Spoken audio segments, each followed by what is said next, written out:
मैं बाजार सामान लेने के लिए कुछ दूर पहुंची थी कि तभी मैंने देखा कि सामान लाने वाली लिस्ट तो मैं घर पर ही भूल आई हूँ।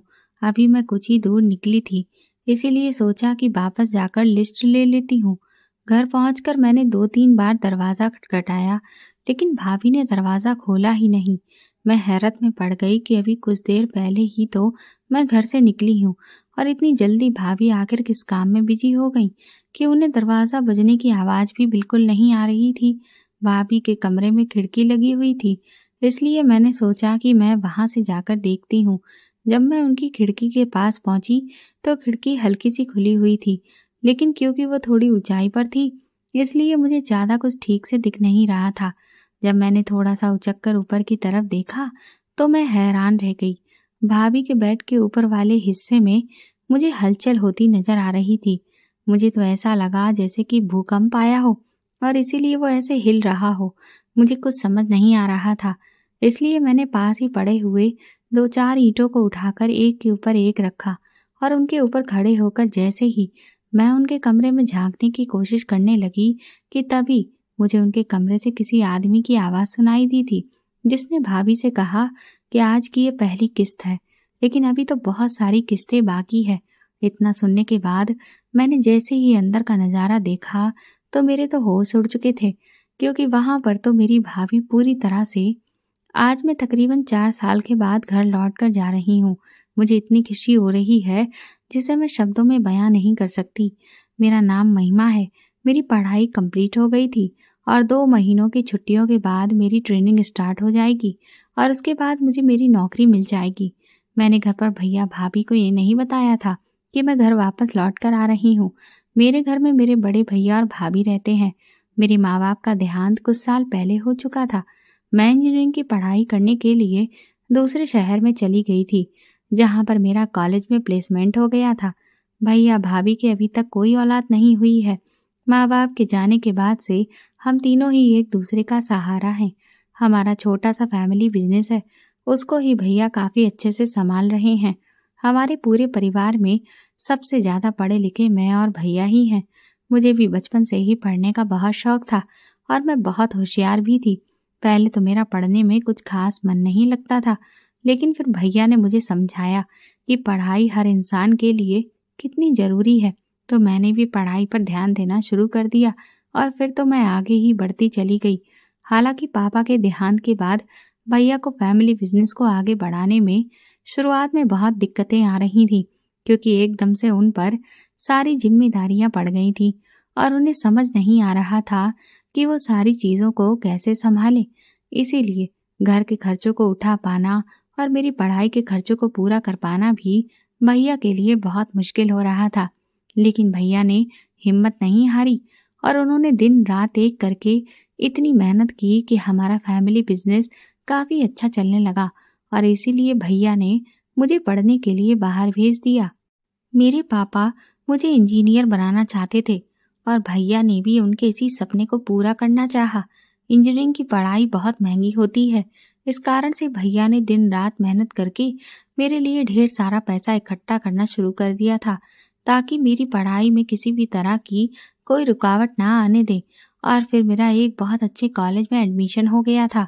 आज मेरे भाई की बदौलत ही मैं अपनी इंजीनियरिंग की पढ़ाई अच्छे से कंप्लीट कर पाई हूँ और अब मेरा भी सपना है कि जैसे ही मुझे नौकरी मिलती है, मैं अपने भाई को पूरी तरह से सपोर्ट करूंगी और उन्हें जहाँ कहीं भी मेरी ज़रूरत होगी, मैं हमेशा उनके साथ खड़ी रहूंगी। यही सब सोचते सोचते न जाने कब मैं अपने शहर पहुंच गई। मुझे पता ही नहीं चला था। मैंने अपने घर तक की सीधी टैक्सी बुक कर ली और उसके बाद जैसे ही मैं घर के सामने पहुंची तो अपने आप ही मेरी आंखें नम हो चुकी थीं। इतने सालों में मैं अपने घर वालों से मुश्किल से 2 या 3 बार ही मिली हूँ, वो भी सिर्फ 1-2 दिन के लिए।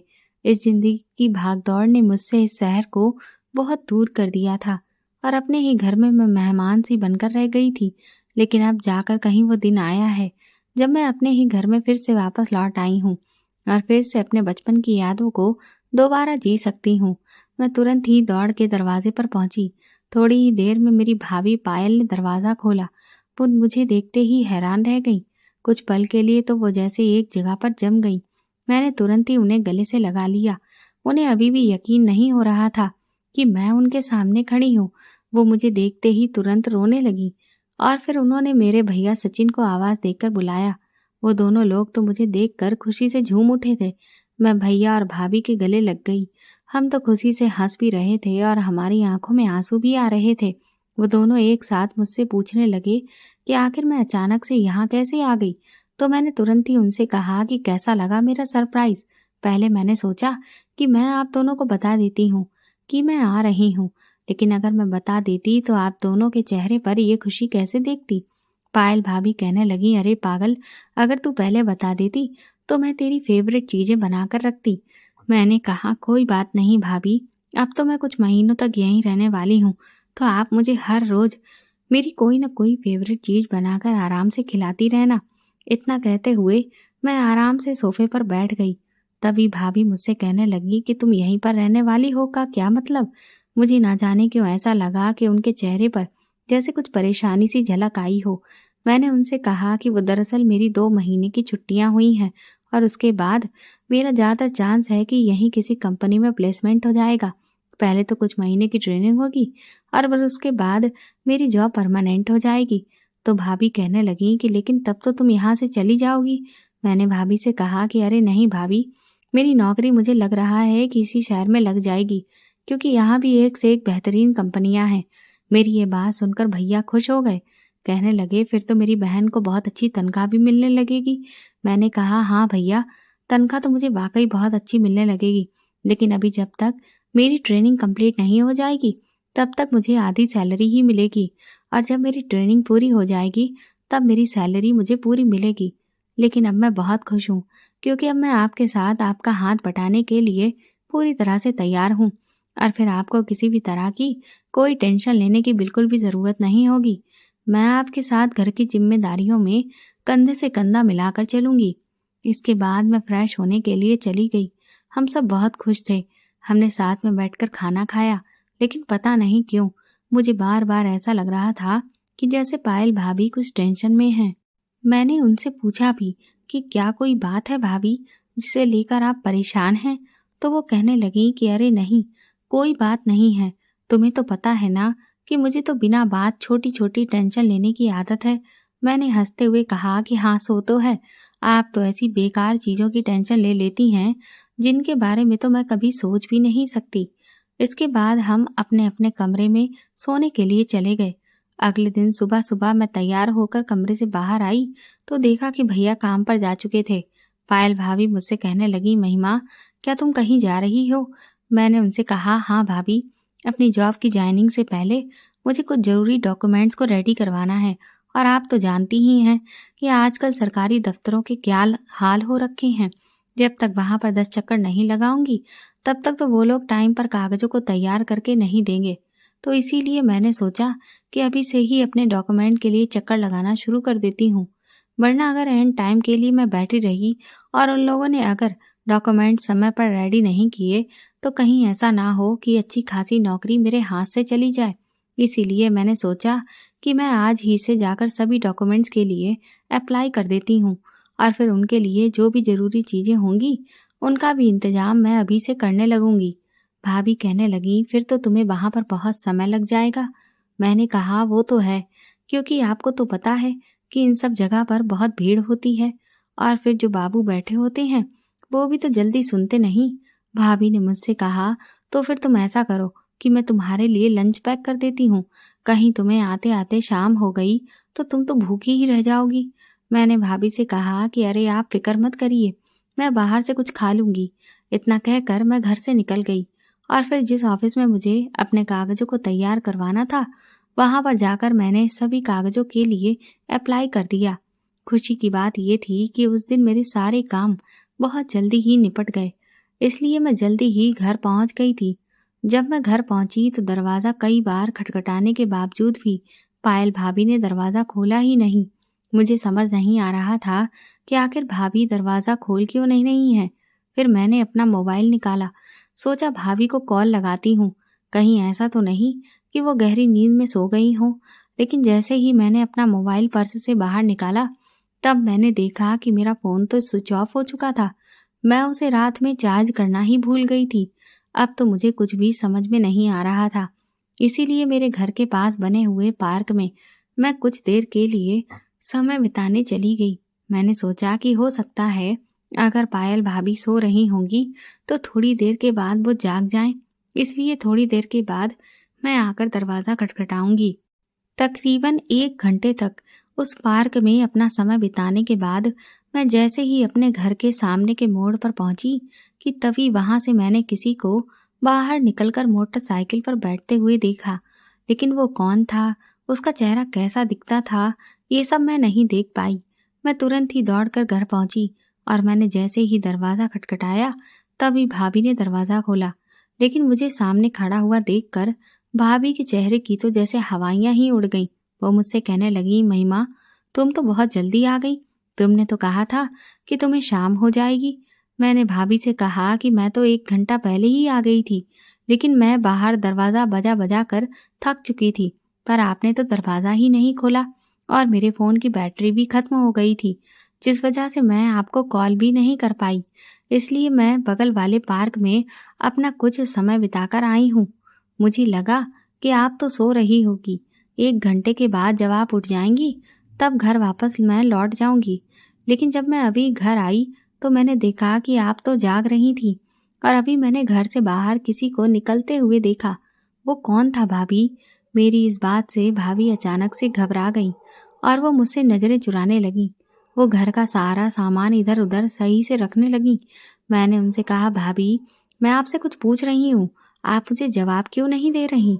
इस पर भाभी मुझसे कहने लगी कि वो हमारे एक दूर के रिश्तेदार थे जो यहाँ पर अपने किसी काम से आए हुए थे, इसीलिए उन्होंने सोचा कि वो कुछ देर के लिए तुम्हारे भैया से भी मिल लेते हैं। मैंने भाभी से कहा, लेकिन भैया तो अभी घर पर है नहीं, वो तो शाम को आएंगे। तो फिर वो इतनी जल्दी क्यों चले गए? उन्हें शाम तक रुकना चाहिए था और भैया से मिलकर ही जाते। इस पर भाभी कहने लगी कि उन्हें तो ये बात नहीं पता थी कि तुम्हारे भैया शाम को आएंगे, इसीलिए कुछ देर बैठकर फिर वो यहाँ से चले गए, क्योंकि उनके पास बहुत ज़्यादा समय नहीं था। उन्हें अपने घर भी वापस जाना था। मैंने जैसे ही अगला सवाल भाभी से पूछने के लिए अपना मुंह खोला तो भाभी मुझसे कहने लगी, महिमा तुम कितने सवाल पूछती हो? ऐसा लगता है कि तुम इंजीनियर नहीं हो बल्कि तुम पुलिस वाली बन गई हो। जब से घर में घुसी हो तब से एक के बाद एक सवाल करती ही चली जा रही हो। कम से कम चैन की सांस तो ले लो। और इतनी पूछताछ तुम मुझसे क्यों कर रही हो? अब तुम मुझे ये बताओ कि तुम्हारे वो डॉक्यूमेंट वाला काम हुआ या नहीं? मैंने कहा, हाँ भाभी, मैंने सभी डॉक्यूमेंट्स के लिए अप्लाई कर दिया है और उन्होंने मुझे 2 हफ्ते के बाद वेरिफिकेशन के लिए फिर से बुलाया है। फिर भाभी मुझसे कहने लगी, चलो ठीक है, मैं तुम्हारे लिए खाना लेकर आती हूँ। भाभी खाना लेने के लिए चली गई, लेकिन मुझे ना जाने क्यों बहुत अजीब सा लग रहा था। ऐसा लग रहा था कि जैसे भाभी किसी बात से घबराई हुई हैं, लेकिन आखिर वो कौन सी बात है? मुझे कुछ भी समझ में नहीं आ रहा था। और वो रिश्तेदार कौन था? फिर मैंने सोचा कि शायद मैं कुछ ज़्यादा ही सोच रही हूँ। मैं इतने सालों से यहाँ रह ही नहीं रही, तो मैं तो बहुत से अपने रिश्तेदारों को ठीक से जानती भी नहीं। सब कुछ ऐसा लग रहा था कि जैसे अब ठीक हो रहा है, लेकिन पता नहीं क्यों कुछ ऐसा था जो बार बार मन में खटक रहा था, लेकिन कुछ भी समझ नहीं आ रहा था। कुछ दिन बाद दोपहर के समय मैं जैसे ही सोने वाली थी तभी भाभी मेरे पास अचानक से आईं और कहने लगी, महिमा ये सामान की लिस्ट है और तुम अभी जाकर बाजार से ये सारा सामान ले आओ। मैंने भाभी से वो लिस्ट ली। वो लिस्ट बहुत लंबी थी। मैंने उनसे कहा, इतना सारा सामान मंगाना है आपको? भाभी कहने लगी, हाँ, ये सारा सामान खत्म हो गया है, इसीलिए मैं एक साथ ही मंगा ले रही हूँ। मैंने भाभी से कहा, बाहर देखो ना कितनी तेज धूप है और फिर मुझे बहुत तेज नींद भी आ रही है, इसलिए मैं अभी नहीं जाऊंगी, लेकिन शाम को मैं सारा सामान आपको लाकर दे दूंगी। भाभी मुझसे कहने लगी, नहीं, तुम्हें मुझे ये सामान अभी लाकर देना होगा, शाम को नहीं। मैंने उनसे कहा, लेकिन अभी तो वैसे भी आप कुछ भी नहीं बनाने वाली हैं, तो फिर आप मुझसे अभी जाने की जिद क्यों कर रही हैं? भाभी कहने लगी कि चुपचाप मेरी बात सुनो और अभी उठकर सारा सामान लेकर आओ।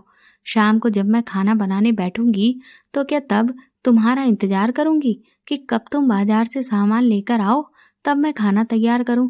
मैंने उनसे कहा कि अरे आप उसकी फिक्र मत करिए, आपके खाना बनाने के टाइम से 2 घंटे पहले ही मैं बाजार के लिए निकल जाऊंगी। लेकिन भाभी ने मेरी एक भी बात नहीं मानी और वो मुझे जबरदस्ती खींचकर उठाने लगी। बोली कि महिमा, तुम बहुत जिद्दी हो गई हो। मैंने कहा, जिद्दी मैं नहीं, आप हो गई हैं। आपको मुझ पर जरा सा भी तरस नहीं आ रहा भाभी। लेकिन भाभी ने मेरी एक भी बात नहीं सुनी और उन्होंने मुझे डांट डपट कर तुरंत ही तैयार करवा दिया। फिर मैंने भाभी से कहा कि एक काम करिए ना, आप ही मेरे साथ बाजार चलिए। वैसे भी सामान बहुत ज़्यादा है, मुझ अकेले के लिए सारा सामान उठाकर लाना बहुत मुश्किल हो जाएगा। और फिर हम दोनों ननद भाभी साथ में कोई शॉपिंग भी कर लेंगे और आइसक्रीम भी खा लेंगे। बहुत दिन से हम दोनों ने आइसक्रीम भी नहीं खाई है और भैया के लिए भी हम आइसक्रीम खरीद लेंगे। लेकिन भाभी कहने लगी कि अगर मेरी तबीयत ठीक होती तो मैं तुमसे सामान लाने के लिए कहती ही नहीं। और रही बात सामान के भारी होने की, तो तुम टैक्सी बुक कर लेना और उसे घर तक ही लिए आना। मैंने उनसे कहा कि आपकी तबीयत को क्या हुआ है, तो वो कहने लगे कि बस कुछ नहीं, थोड़ा सा सर में दर्द हो रहा है। मैंने कहा तो फिर ठीक है, मैं आपके लिए सर दर्द की गोली भी ले आऊंगी। भाभी कहने लगी, जब तुम जा पाओगी तब तो लाओगी, सारा टाइम तो बस यहाँ बातों में ही तुम निकाल दे रही हो। इसके बाद मैं तुरंत तैयार हुई और मार्केट के लिए निकल गई। अभी मैं कुछ दूर पहुंची थी कि तभी मुझे अचानक से याद आया कि मैं बाजार से सामान लाने वाली लिस्ट तो घर पर ही भूल आई हूँ। मैंने सोचा कि अभी तो मैं घर से ज़्यादा दूर नहीं आई हूँ, इसीलिए वापस जाकर वो लिस्ट ले आती हूँ। इसके बाद मैं तुरंत ही घर की तरफ मुड़ गई। घर पहुंचने पर मैंने दरवाज़ा खटखटाया। कुछ देर तक दरवाज़ा खुला ही नहीं।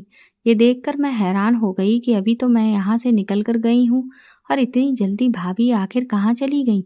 मैंने सोचा कि कहीं ऐसा तो नहीं कि उनके सर में दर्द बढ़ गया हो, इसीलिए वो अपने कमरे में जाकर लेट गई हो।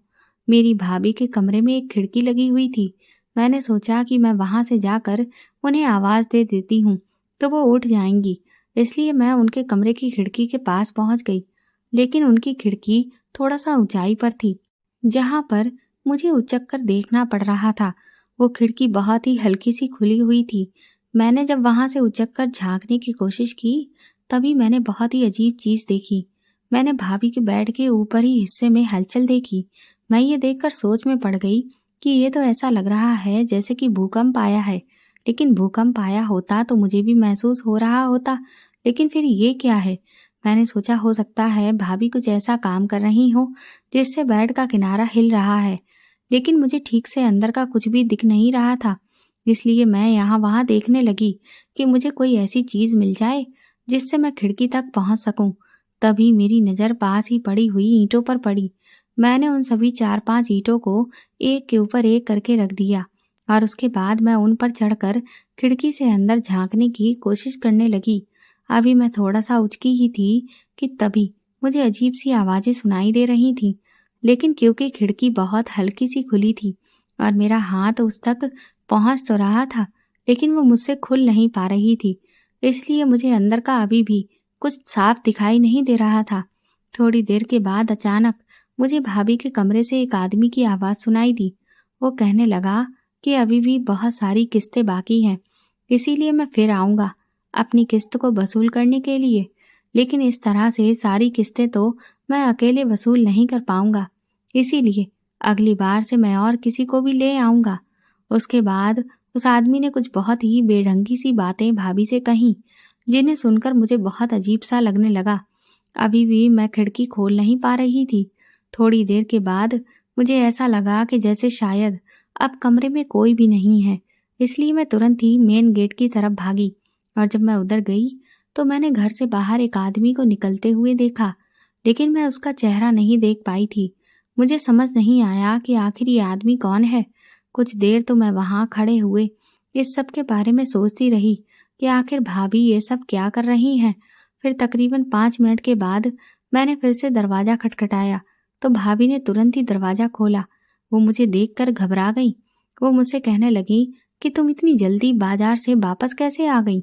मैंने उनसे कहा कि वो मैं सामान वाली लिस्ट तो घर पर ही भूल गई थी। भाभी कहने लगी, तुम भी ना एक नंबर की भुलक्कड़ हो, हर चीज़ भूल जाती हो। भाभी ने तुरंत मुझे सामान वाली लिस्ट पकड़ाई। मैं जैसे ही वापस जाने लगी, मैंने फिर पलटकर भाभी से पूछा कि क्या कोई घर पर आया था। मेरे सवाल पर भाभी थोड़ा सकपका गई और कहने लगी, घर पर कौन आएगा, कोई भी तो नहीं आया था, लेकिन तुम ऐसे क्यों पूछ रही हो। तो मैंने भाभी से कहा कि कुछ नहीं, वो बस मुझे ऐसा लगा इसीलिए। भाभी ने कहा, तुम आजकल कुछ ज्यादा ही सोचने लगी हो, जाओ जल्दी से सामान लेकर आओ। इसके बाद मैं बाजार में सामान खरीद रही थी, लेकिन मेरे दिमाग में वही सारी बातें चल रही थी जो मैंने आज सुनी थी।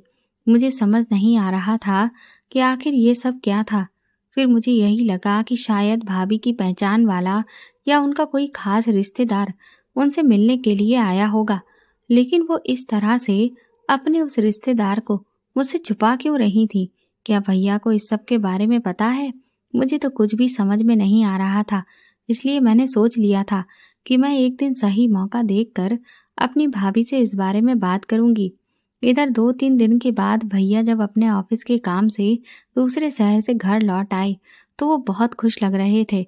वो हम लोगों से कहने लगे कि तुम्हारी भाभी को पिछली बार मैंने जिस डॉक्टर को दिखाया था, उन्होंने हमें पूरी उम्मीद जताई है कि इस बार तुम्हारी भाभी माँ जरूर बन जाएंगी। भैया के मुंह से ये बात सुनकर मेरी खुशी का ठिकाना नहीं रहा था, लेकिन अचानक से पायल भाभी पूरी तरह से गुस्से से फट पड़ी। वो भैया से कहने लगी कि लेकिन मैं अभी बच्चा नहीं करना चाहती हूँ। पर भैया कहने लगे कि अभी बच्चा नहीं करना चाहती हो तो कब करोगी? हमारी शादी को कितने साल हो चुके हैं और अभी तक तो तुम ही मुझसे हर रोज इस बात को लेकर झगड़ा करती रहती थी कि मैं तुम्हारा इलाज किसी अच्छे और महंगे डॉक्टर से नहीं करवा रहा हूँ। और अब जब हमें एक अच्छा डॉक्टर मिल गया है जिसने पूरी उम्मीद जताई है कि वो हमारी चीज़ों को ठीक कर देगा और हम जल्द से जल्द माँ बाप बनने का सुख प्राप्त कर सकेंगे, तो अब तुम ये कह रही हो कि तुम माँ नहीं बनना चाहती हो। बड़ी मुश्किल से तो हमें कोई इतना अच्छा डॉक्टर मिला है और तुम हो कि इलाज कराने के लिए इनकार कर रही हो। आखिर क्यों? अब तो भगवान की कृपा से सब कुछ ठीक होने वाला है। क्या तुम नहीं चाहती कि हमारी भी गृहस्थी आगे बढ़े? अभी तक तो तुम मुझसे हर रोज इस बात को लेकर बहस करती थी कि हमारा परिवार कब पूरा होगा, कब हम भी अपने बच्चों की जिम्मेदारियों को उठाएंगे। इस बात पर भाभी कहने लगी कि आप समझते क्यों नहीं हैं, मैं अभी 1 साल तक बच्चा नहीं कर सकती हूँ। भैया ने कहा कि आखिर क्यों, 1 साल में ऐसा क्या है? इस पर भाभी अचानक ही रोने लगी। मुझे और भैया को तो कुछ भी समझ में नहीं आ रहा था। तभी मेरे दिमाग में अभी पिछले दिनों जो भी चीजें हुई हैं वो सारी एक साथ घूम गईं। अब मुझे कुछ गड़बड़ सी महसूस होने लगी थी, लेकिन क्योंकि भैया बहुत ज़्यादा परेशान हो रहे थे, इसलिए मैंने सोचा कि कहीं ऐसा ना हो कि भैया भाभी पर गुस्सा करने लगे और भाभी भी इधर झगड़ा करने लगे, तो कहीं ये मामला हद से ज़्यादा बिगड़ ना जाए। इसलिए मैंने भैया से कहा कि अगर भाभी अभी बच्चे के लिए तैयार नहीं हैं तो आप उन पर दबाव मत बनाइए। तो भैया कहने लगे, लेकिन मैं भी तो आखिर ये वजह जानूं जो वो अब बच्चे के लिए तैयार नहीं है, जबकि इतने साल से वो मुझे बच्चों की खातिर न जाने कितने ताने देती रही है। भाभी कहने लगी कि वजह कोई भी नहीं है, बस मेरा फिलहाल बच्चे के लिए मन बिल्कुल भी तैयार नहीं है। भाभी का इतना कहना था कि भैया की भी आंखों में आंसू आ गए। वो कहने लगे कि तुम्हें क्या लगता है, क्या मेरे कोई अरमान नहीं है? मैं भी तो अपने बच्चे को अपनी गोद में खिलाना चाहता हूँ। मैं भी इस समाज के ताने सुन सुनकर बहुत थक चुका हूँ। समाज के और रिश्तेदारों के लोग तो अब ये समझने लगे हैं कि शायद या तो मेरी पत्नी बांझ है या मैं ही नामर्द हूँ, और इसीलिए हमारे घर में बच्चे की किलकारी नहीं गूंज रही है। भैया को ऐसे देखकर मुझसे रहा नहीं गया। मैंने भैया से कहा कि हो सकता है भाभी अपना इलाज किसी और से करवा रही हूँ और वो आपको सरप्राइज देना चाहती हूँ। मेरी इस बात पर भैया हैरत से भाभी की तरफ देखने लगे तो भाभी मुझ पर चिल्लाते हुए बोली, महिमा तुम ये क्या बकवास कर रही हो?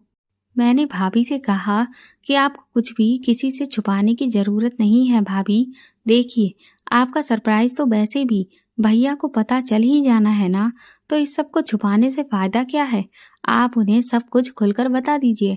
भाभी कहने लगी कि मुझे लगता है कि तुम्हारा दिमाग खराब हो गया है, न जाने तुम क्या अनाप शनाप बके जा रही हो। भाभी भैया से बोली कि ऐसा कुछ भी नहीं है, मैं किसी से भी अपना कोई इलाज नहीं करवा रही हूँ। मैं तो घर से बाहर तक नहीं जाती हूँ जो मैं कभी किसी से मिलूंगी। भाभी के मुंह से ये बात सुनकर मैं भी दंग रह गई थी, क्योंकि मुझे ये लग रहा था कि हो सकता है भाभी किसी से चोरी चुपके अपना इलाज करवा रही हूँ, क्योंकि इससे पहले भी भाभी कुछ बाबाओं या फिर ओझा पंडितों से अपना इलाज करवाने की कोशिश कर चुकी हैं। लेकिन भैया को ऐसे लोगों पर जरा सा भी विश्वास नहीं है और उन्होंने भाभी को ऐसे लोगों से दूर रहने की सख्त हिदायत दी थी। तो मुझे बाद में यही लगने लगा कि शायद भाभी को कोई ऐसा इंसान मिल गया हो जो उनकी इस समस्या को दूर कर सकता हो, और इसीलिए वो ना तो इस बारे में भैया को बता रही हैं, ना मुझे, और छुप छुप कर उसे घर बुलाकर अपना इलाज करवा रही हो। अभी मैं ये सब सोच ही रही थी कि तभी भैया भाभी से बोले कि अगर ऐसा कुछ भी नहीं है तो फिर महिमा ऐसा क्यों कह रही है। पायल भाभी कहने लगी कि मुझे नहीं पता कि महिमा को इतनी बड़ी गलतफहमी कहाँ से हो गई। अब तो मैं खुद में ही उलझ कर रह गई थी। मुझे समझ में नहीं आ रहा था कि मैं अब तक जो भी सोच रही थी वो सच्चाई थी या फिर मेरी कोई गलतफहमी। भाभी कहने लगी, महिमा, तुम्हें आखिर ऐसा क्यों लगा कि मैं किसी से अपना इलाज करवा रही हूँ। अब मुझे कुछ समझ नहीं आ रहा था कि मैं अपनी भाभी से क्या कहूँ। क्या मैं उन्हें साफ साफ ये बता दूँ कि मैंने उस दिन क्या क्या देखा था। लेकिन मेरे अंदर एक अजीब सा डर बैठने लगा।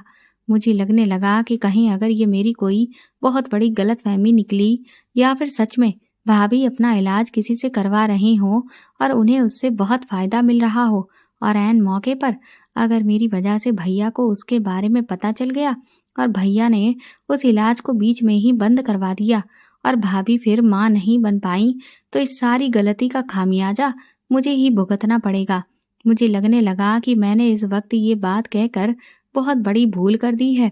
लेकिन अब मुझे समझ नहीं आ रहा था कि मैं भैया और भाभी के सवालों का क्या जवाब दूं। जब वो दोनों मिलकर बार बार मुझसे पूछने लगे तो मैंने उनसे झूठ कह दिया कि भाभी अपना इलाज आपके बताए हुए डॉक्टर से करवाने के लिए तैयार नहीं थी, इसलिए मैंने ऐसे ही बस ये सोच लिया कि शायद वो किसी और से अपना इलाज करवा रही होंगी, बस, और कोई बात नहीं है। भाभी कहने लगी कि तुम तो सच में पागल हो महिमा। अगर मैं अभी बच्चा पैदा करने के लिए तैयार नहीं हूँ तो क्या तुम इसका मतलब ये निकाल लोगी कि मैं किसी से चोरी चुपके से अपना इलाज करवा रही हूँ। बच्चा ना करने की और भी तो वजह हो सकती हैं। भैया कहने लगे, लेकिन अगर ये वजह नहीं है तो फिर कौन सी वजह है। लेकिन भाभी ने भैया के किसी भी सवाल का जवाब नहीं दिया और वो अपने कमरे में चली गई। भैया बहुत परेशान हो गए थे। मैंने भैया को समझाया कि आप फिक्र मत करिए, इस बारे में मैं तसल्ली से भाभी से बात करूंगी। मेरी बात सुनकर भैया थोड़ा शांत हो गए।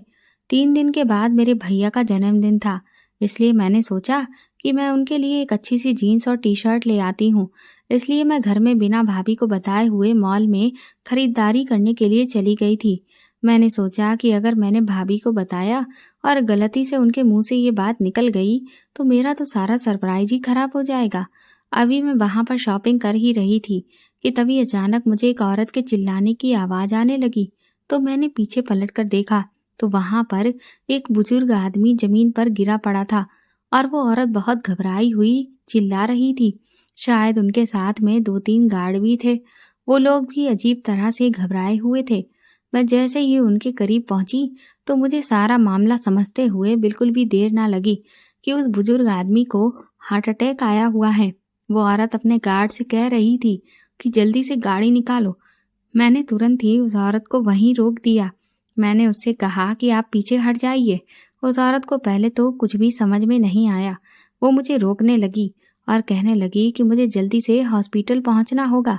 मैंने उसे तुरंत ही समझाया कि हॉस्पिटल यहाँ से काफ़ी दूर है, तब तक कहीं ऐसा ना हो कि बहुत देर हो जाए। इसीलिए फ़िलहाल इमरजेंसी में अभी जो फर्स्ट ट्रीटमेंट है हमें वो करना चाहिए। आप मुझे वो शांति से करने दीजिए और पीछे हट जाइए। मैं वहाँ पर और भी जो लोग घेरा लगाकर खड़े थे सबको वो जगह खाली करने के लिए बोल दिया। उसके बाद मैं तुरंत ही उन अंकल जी को CPR देने लगी। थोड़ी ही देर के बाद अंकल जी को होश आ गया था। वो जैसे ही होश में आए मैंने उन्हें धीरे से उठाकर बिठाया। मेरे आसपास जितने भी लोग जमा थे वो मेरे लिए तालियां बजाने लगे और उन अंकल के साथ जो औरत थी वो मेरा शुक्रिया कहने लगी। वो मेरे आगे हाथ जोड़कर रोकर कहने लगी, अगर आप आज सही वक्त पर नहीं आती तो शायद मैं अपने पिता को खो देती। मैंने उनसे कहा कि इसमें शुक्रिया की कोई बात नहीं, ये तो इंसानियत के नाते मेरा फर्ज है। इसके बाद मैंने उनसे कहा कि अभी फ़िलहाल तो इन्हें मैंने इमरजेंसी ट्रीटमेंट दे दिया है, लेकिन अब आपको इन्हें अस्पताल लेकर जाना चाहिए और इनको जो भी ज़रूरी ट्रीटमेंट चाहिए होगा, वो वहाँ पर डॉक्टर करेंगे। उस महिला ने मुझे अपना नाम अनीता बताया। वो मुझसे रिक्वेस्ट करने लगी कि मैं भी उनके साथ हॉस्पिटल चलूं। उनके बार-बार रिक्वेस्ट करने की वजह से मैं उन्हें मना नहीं कर पाई और उनके साथ अस्पताल पहुंच गई। उसके बाद वहां पर उनके पापा का ट्रीटमेंट शुरू हुआ और वहां के डॉक्टर ने भी उनसे यही कहा कि सही समय पर उन्हें सीपीआर दे दिया गया, वरना अंकल को जब तक अस्पताल लेकर आया जाता तब तक तो बहुत देर हो चुकी होती। ये सुनकर उस औरत की आंखों में फिर से आंसू आ गए। वो मेरे पैरों में आकर गिर गई। मैं तो बहुत ही शर्मिंदा हो रही थी। मैंने उन्हें तुरंत उठाकर अपने गले से लगाया। मैंने कहा कि आप ये सब मत करिए, क्योंकि मैंने कहा ना कि ये मेरा फर्ज था। वो कहने लगी कि आज की इस दुनिया में कोई किसी की मदद करने के लिए तैयार नहीं होता है, लेकिन आपने ना सिर्फ इंसानियत का नाता निभाया, बल्कि अपने फर्ज को भी बखूबी पूरा किया है। आपको मैं जितनी बार भी शुक्रिया कहूँ, वो कम ही होगा। वो लोग मुझे किसी बहुत ही अमीर परिवार के लोग लग रहे थे, क्योंकि उनके साथ में 3-4 गार्ड थे। इसके बाद उस औरत ने मुझे अपना नंबर दिया और मुझसे कहा कि तुम्हें कभी भी किसी भी तरह की कोई भी ज़रूरत हो, एक पल के लिए भी मत झिझकना और तुरंत मुझे कॉल कर देना। मैंने उनसे कहा कि जी ठीक है, आपका बहुत बहुत शुक्रिया। अनीता जी बोली कि शुक्रिया तो मुझे तुमसे कहना चाहिए, मैं तुम्हारी पूरी जिंदगी भर एहसानमंद रहूंगी। इसके बाद उन्होंने मुझे फिर अपनी बात दोहराई। वो कहने लगी कि तुम इस बात का हमेशा ध्यान रखना, तुम्हें कैसी भी ज़रूरत हो, रुपए पैसे से या कोई भी मदद हो, कभी भी कोई दिक्कत आ जाए, तुम कभी भी मुझसे मदद मांगने में झिझकना नहीं, क्योंकि मैं कितनी बार भी तुम्हारी मदद कर दूंगी, पर तुम्हारा ये एहसान मेरे ऊपर से कभी नहीं उतरेगा, क्योंकि तुमने मेरे पापा को नहीं बचाया, बल्कि मेरी ज़िंदगी को बचाया है। अगर आज मेरे पापा को कुछ हो जाता, तो मैं इस दुनिया में अकेली रह जाती। मैं अनीता जी के शब्दों को समझ रही थी, क्योंकि मुझे इतना तो अब तक समझ में आ रहा था कि वो लोग बहुत ही रसूख वाले लोग हैं और वो मुझे समझाना चाह रही थी कि अब मेरे साथ उनका साथ है, इसलिए मुझे कभी किसी से डरने की भी ज़रूरत नहीं है। इसके बाद मैं वहाँ से घर वापस लौट आई थी। मैं मन ही मन सोच रही थी कि हम सभी लोगों को लगभग जो भी फर्स्ट ट्रीटमेंट के तरीके होते हैं वो आने चाहिए, क्योंकि ना जाने कब कौन किसके काम आ जाए। सीपीआर देना भी मुझे मेरी फ्रेंड ने सिखाया था, जो कि डॉक्टरी की पढ़ाई कर रही थी।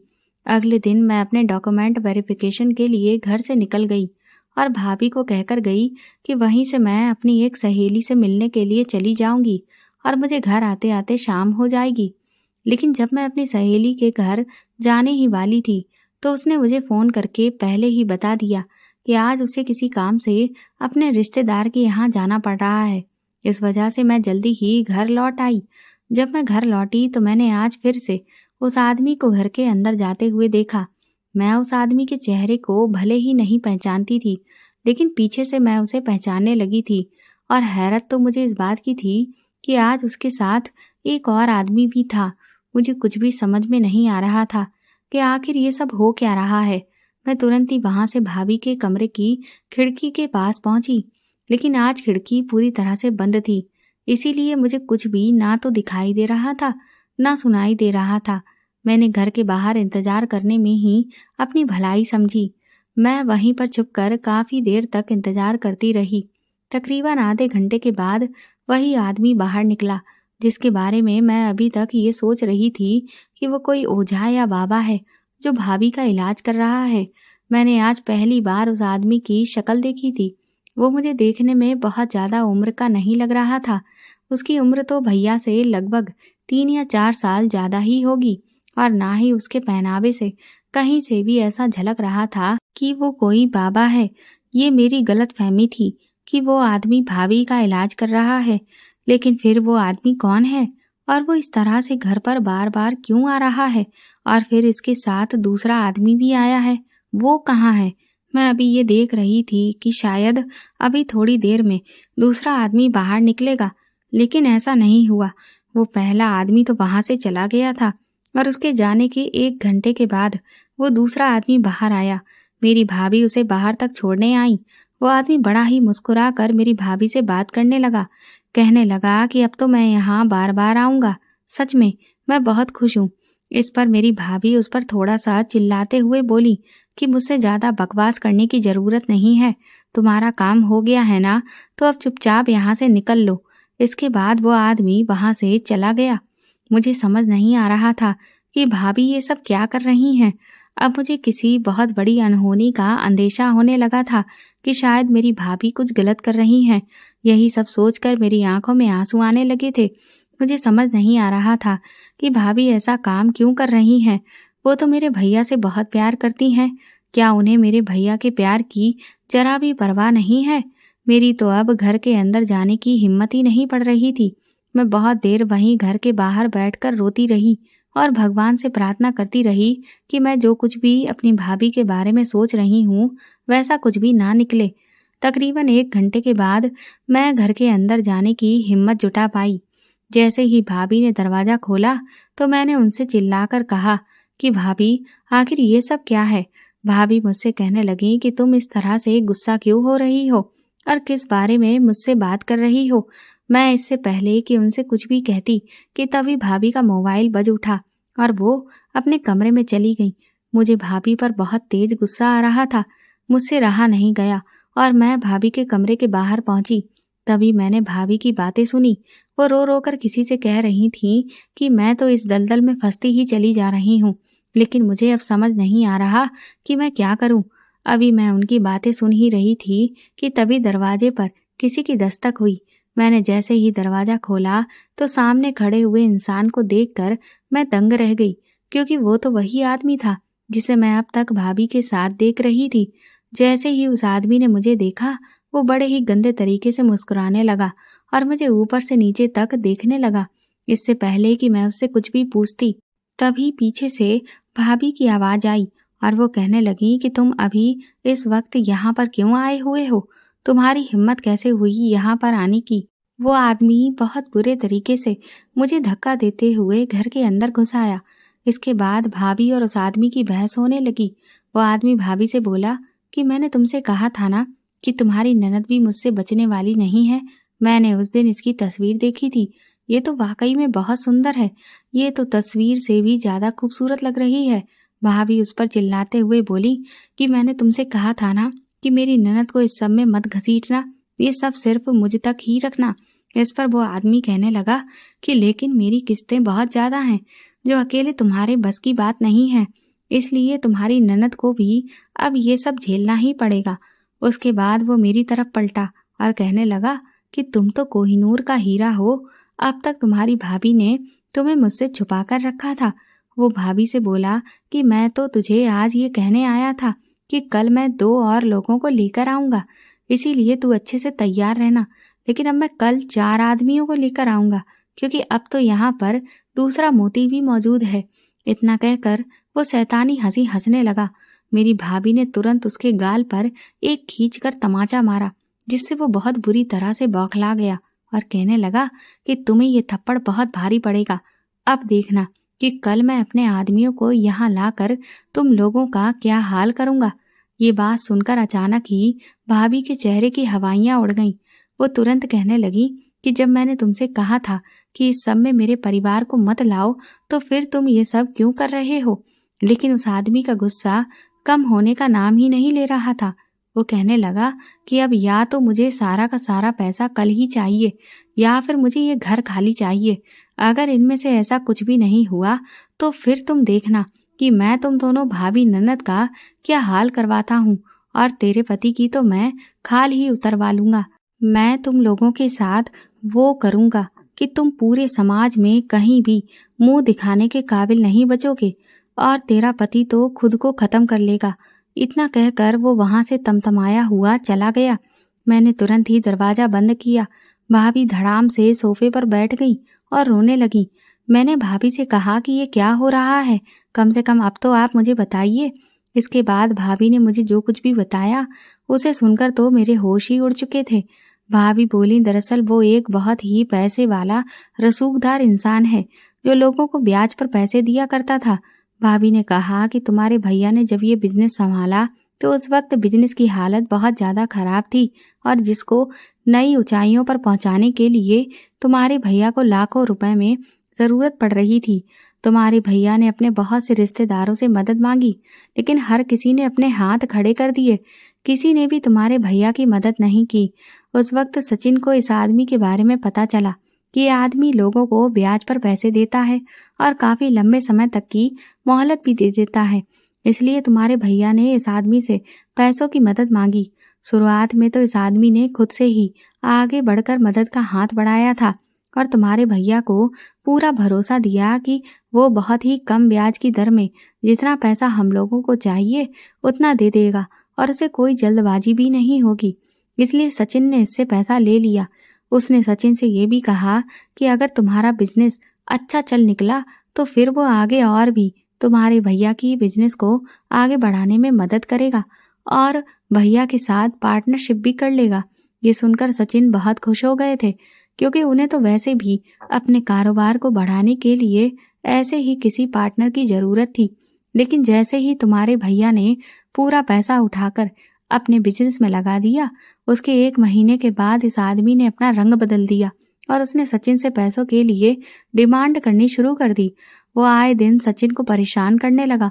जब सचिन ने इससे मोहलत मांगी तो इसने ना सिर्फ हम लोगों को घर पर आकर डराया धमकाया, बल्कि ये तो आए दिन अपने आदमियों को लेकर घर आने लगा। एक दिन तो बात इतनी ज़्यादा बिगड़ गई, इसने अपने आदमियों से सचिन की बहुत बुरी तरह से पिटाई भी करवा दी। ये सब देखकर मैं बहुत घबरा गई थी।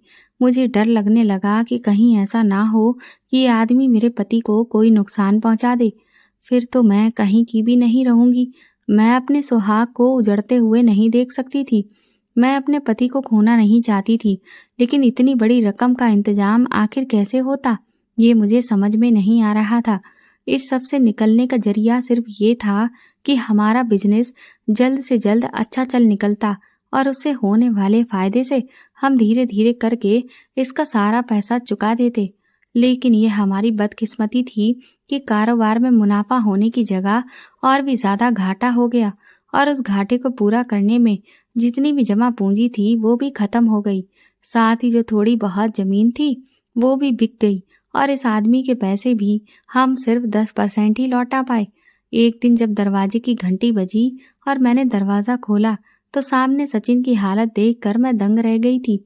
सचिन के हाथ पैर सर सब जगह ढेर सारी पट्टियां बंधी हुई थी और वो बिल्कुल बेहोश हालत में थे। उन्हें ये आदमी अपने आदमियों के साथ लेकर आया।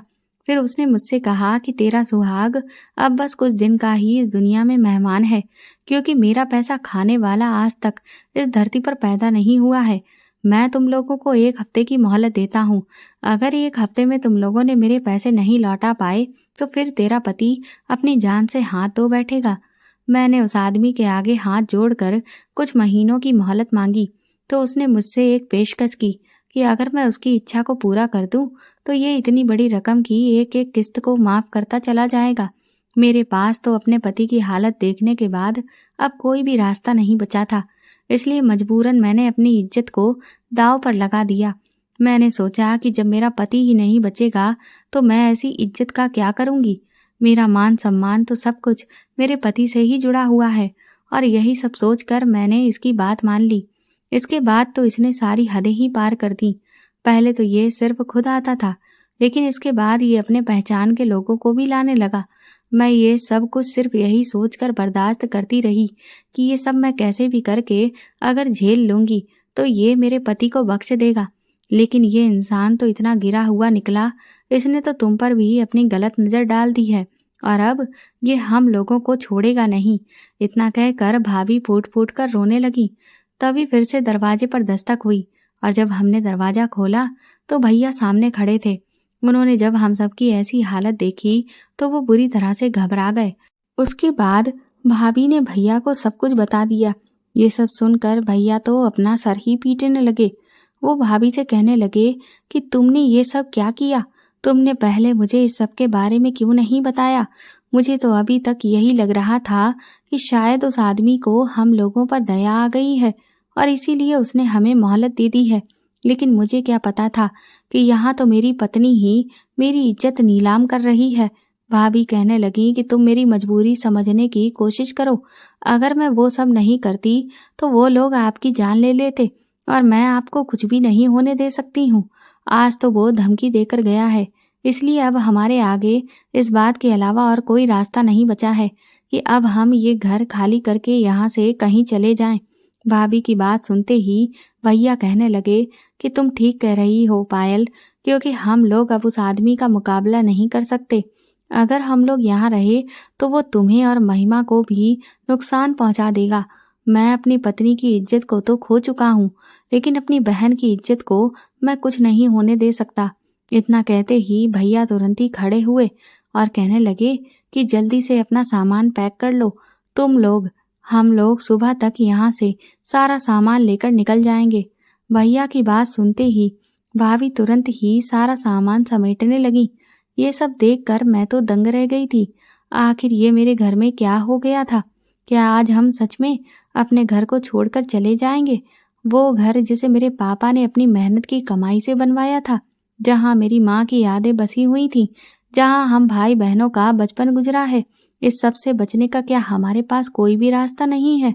मुझे कुछ भी समझ में नहीं आ रहा था, लेकिन मैं उस आदमी से डरने वाली नहीं थी। ये बात तो अब मैंने अपने दिल में ठान ली थी। मैंने तुरंत भैया और भाभी को रोक दिया। मैंने उनसे कहा कि हम लोग यहाँ से कहीं नहीं जाएंगे। मेरी इस बात पर वो लोग हैरान हो गए। वो कहने लगे कि क्या तुम्हारा दिमाग खराब हो गया है? अगर हम यहाँ से नहीं गए तो तुम्हें पता है ना कि वो हमारे साथ क्या करेगा। मैंने उनसे कहा कि वो जो करेगा सो करेगा, लेकिन मैं उससे डरने वाली नहीं हूँ और अपने घर को मैं बिल्कुल भी छोड़कर नहीं जाऊंगी। मैंने ये बात गुस्से में बुरी तरह से चिल्लाकर कही। इससे भैया और भाभी अजीब तरह से घबरा कर मुझे देखने लगे। इतना कहकर मैं अपने कमरे में चली गई। पूरी रात मैंने यही सोचने में गुजार दी कि आखिर मैं ऐसा क्या करूं कि उस आदमी से अपने परिवार की सुरक्षा कर सकूं। मैं पुलिस में भी नहीं जा सकती थी, क्योंकि भैया ने मुझे बताया था कि वो आदमी बहुत रसूख वाला है, इसलिए पुलिस भी उससे बहुत डरती है और वो लोग भी उसके खिलाफ नहीं जाते। अगले दिन सुबह सुबह ही वो आदमी अपने आदमियों के साथ हमारे घर पर आ धमका और हमें डराते हुए कहने लगा कि तुम लोगों की हिम्मत कुछ ज्यादा ही बढ़ गई है। मुझे तो लगा था कि तुम लोग घर खाली करके यहाँ से अब तक जा चुके होगे, लेकिन तुम तो अभी भी यहीं जमे हुए हो। चलो अच्छा हुआ, अब आएगा असली मजा। अब मैं तुम लोगों को जो खेल दिखाऊंगा, तब तुम्हें पता चलेगा कि तुम लोगों ने किससे मुकाबला करने की सोची है। मैं तुरंत ही उठ खड़ी हुई। मैंने उस आदमी से कहा कि अगर तुम में से किसी ने भी हम लोगों की तरफ एक भी कदम बढ़ाया तो तुम लोगों के लिए बिल्कुल भी अच्छा नहीं होगा। मेरी बात सुनकर वो आदमी और उसके साथ आए हुए सारे गुंडे हंसने लगे। कहने लगे कि तो तुम रोकोगी हमें? और फिर वो मेरा मजाक उड़ाते हुए कहने लगे, ठीक है, चलो रोक कर दिखाओ। उसके बाद उसने मेरी तरफ अपना हाथ बढ़ाना शुरू किया। मैं धीरे धीरे पीछे हटने लगी। मैंने उससे कहा कि मैं कह रही हूं ना कि मुझसे दूर रहना, वरना तुम्हारे लिए अच्छा नहीं होगा। इस पर वो आदमी मुझसे कहने लगा कि तुम्हें क्या लगता है कि मुझसे आज तक कोई बच पाया है? आज तक जिसने भी मुझसे पैसे लिए हैं वो मेरा कभी भी कुछ भी बिगाड़ नहीं पाया। मैंने सबके साथ वही किया जो तुम लोगों के साथ करने वाला हूँ, और किसी की भी हिम्मत नहीं हुई जो मेरे सामने सर उठा सके। मैंने कहा कि तुम्हें शर्म नहीं आती लोगों के साथ इतना बड़ा धोखा करते हुए? वो बहुत ही गंदी हंसी हंसते हुए बोला कि यही तो दिमाग का खेल है। मैं पहले लोगों को अपने झांसे में लेता हूँ, और एक बार वो जैसे ही मेरे कर्ज तले दब जाते हैं, मैं तुरंत ही बाजी पलटकर उनके घर की औरतों के साथ यही कहते हुए वो फिर से एक हैवानी हंसी हंसने लगा। इसके बाद वो जैसे ही तुरंत मेरी तरफ लपका, मैंने अपनी आंखें बंद कर ली। तभी एक बहुत तेज आवाज हुई। जब मैंने अपनी आंखें खोली तो वो आवाज थप्पड़ की थी, जो उस आदमी के गाल पर पड़ा था, और वो थप्पड़ मारने वाला और कोई नहीं बल्कि अनीता मैडम थी। ये वही अनीता मैडम थी जिनके पापा को मैंने उस दिन मॉल में बचाया था। उन्हें वहां देखकर मेरी जान में जान आ गई थी। अनीता मैडम के साथ उनके पापा और पुलिस भी आई हुई थी। पुलिस ने तुरंत सबको गिरफ्तार कर लिया। अनीता मैडम उस आदमी से कहने लगी कि मुझे तो पहले ही पता था कि तुम एक गिरे हुए इंसान हो, लेकिन इतने समय से मुझे क्योंकि तुम्हारे खिलाफ कोई सबूत नहीं मिल सका, बस इसीलिए मैं तुम्हारे साथ घुट घुट कर जी रही थी। वो तुरंत ही अपने पापा की तरफ बढ़ी और कहने लगी, देख लिया पापा, ये है आपकी पसंद। मैं आपसे रो रो कर कितनी ही मिन्नतें करती रही कि इस आदमी से मैं शादी नहीं करना चाहती हूँ, बल्कि मैं जिसे पसंद करती हूँ मैं उसके साथ अपनी जिंदगी बिताना चाहती हूँ। लेकिन आपने मेरी एक भी नहीं सुनी थी। आप तो बस अपनी बिरादरी के चक्कर में पड़कर मेरी जिंदगी बर्बाद करने पर तुल गए। आपको अपनी बेटी की जिंदगी से ज्यादा बिरादरी की फिक्र थी।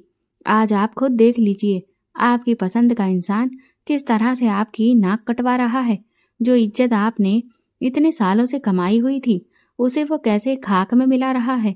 अनीता मैडम के मुंह से ये बात सुनकर उनके पापा की नजर तुरंत ही झुक गई और फिर उन्होंने भी एक थप्पड़ खींचकर उस आदमी के गाल पर दे मारा और पुलिस वालों से कहा कि इसे अभी के अभी यहाँ से लेकर चले जाइए और इसे सख्त से सख्त सजा दीजिए। अभी तक जो भी हुआ था, मैडम ने जो कहा था, मुझे कुछ भी समझ में नहीं आया था। मैं उन्हें हैरानी से देख रही थी। अनीता मैडम समझ गईं कि मैं इतनी उलझी हुई क्यों लग रही हूँ। वो मुझसे कहने लगी, महिमा, ये आदमी मेरा पति है जिससे मेरे पापा ने अपनी पसंद और इज्जत की खातिर शादी करवा दी थी। पापा इस पर बहुत भरोसा करते थे और इसीलिए पापा ने अपना सारा काम एक उम्र के बाद बहुत ही भरोसे के साथ उसके हाथों में सौंप दिया, ये सोचकर कि जिस तरह से पापा आज तक लोगों का भला करते आए हैं, ये भी ठीक इसी तरह से काम करेगा। लेकिन उसने इस सब का फायदा उठाया। लोगों का भला करने की जगह ये लोगों को ठगने लगा, या यूं कहें कि अपनी हसरतें पूरी करने लगा। मुझे इसके बारे में कुछ कुछ बातें पता तो चल रही थीं, लेकिन इसके खिलाफ कभी कोई सबूत नहीं मिल पा रहा था जो मैं पापा के सामने इसका असली चेहरा ला पाती। लेकिन आज तुम्हारी वजह से ये सब कुछ मुमकिन हो पाया है और आज इसकी एक एक करतूतों के बारे में पापा के सामने निकल कर आई हैं। आज मैं तुम्हें एक बार फिर से दिल से शुक्रिया करती हूँ, क्योंकि तुमने मुझे जिंदगी की सबसे बड़ी कैद से आज आज़ादी दिलवा दी है। अनीता मैडम ने तुरंत ही आगे बढ़कर मुझे गले से लगा लिया। इसके बाद मैंने अनीता मैडम को वो वीडियो दे दिया जो मैंने थोड़ी देर पहले रिकॉर्ड किया था, जिसमें उनके पति ने अपनी जो भी करतूतें थीं उनको खुद ही अपने मुंह से कबूल किया था। अनीता मैडम ने कहा कि मैं ये वीडियो सबूत के तौर पर पुलिस को सौंप दूंगी ताकि इस आदमी को कड़ी से कड़ी सजा हो जाए। इसके बाद अनीता मैडम वहां से चली गई। मेरे भैया भाभी मुझे हैरत से देख रहे थे। वो कहने लगे, महिमा, आखिर ये सब क्या था। मैंने उन्हें फिर सारी बातें तसल्ली से बताई कि किस तरह से मैंने मॉल में अनीता मैडम के पापा की जान बचाई थी और वो लोग बहुत रसूख वाले लोग थे और उन्होंने मुझसे कहा था कि मुझे कभी भी किसी तरह की ज़रूरत अगर महसूस हो तो मैं उन्हें फ़ोन कर लूँ।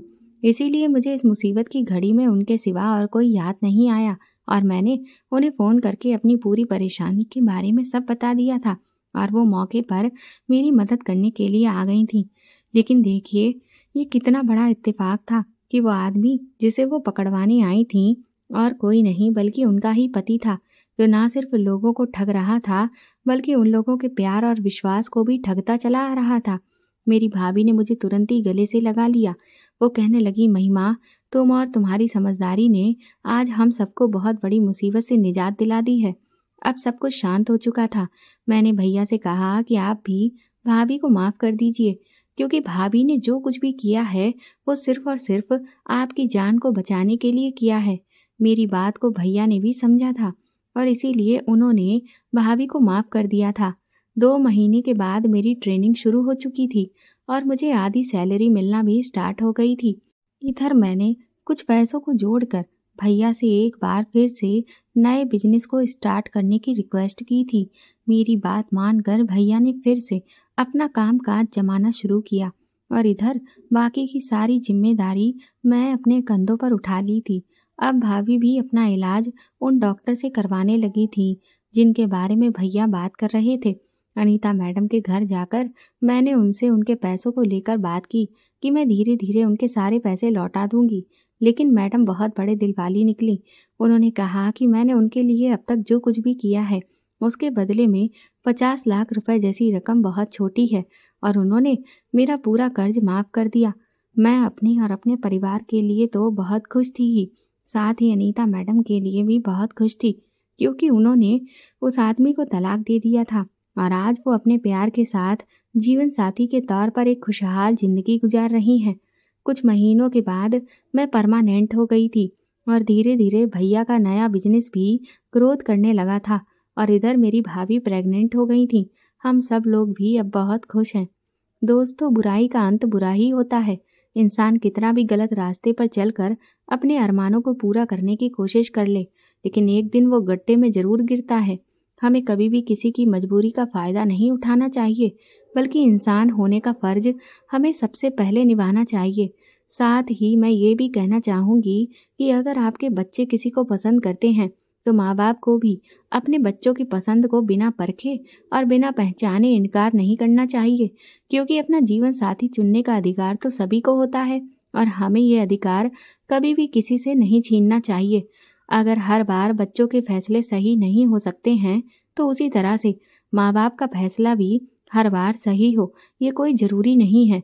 इसलिए इस तरह के फैसले कभी भी जल्दबाजी में ना करें, बल्कि अपने बच्चों की खुशी को सबसे पहले प्राथमिकता दें। तो दोस्तों, आपको ये कहानी कैसी लगी, हमें कमेंट करके ज़रूर बताएं और प्लीज़ इस कहानी को ज़्यादा से ज़्यादा शेयर और लाइक करके मेरे चैनल को सपोर्ट करें।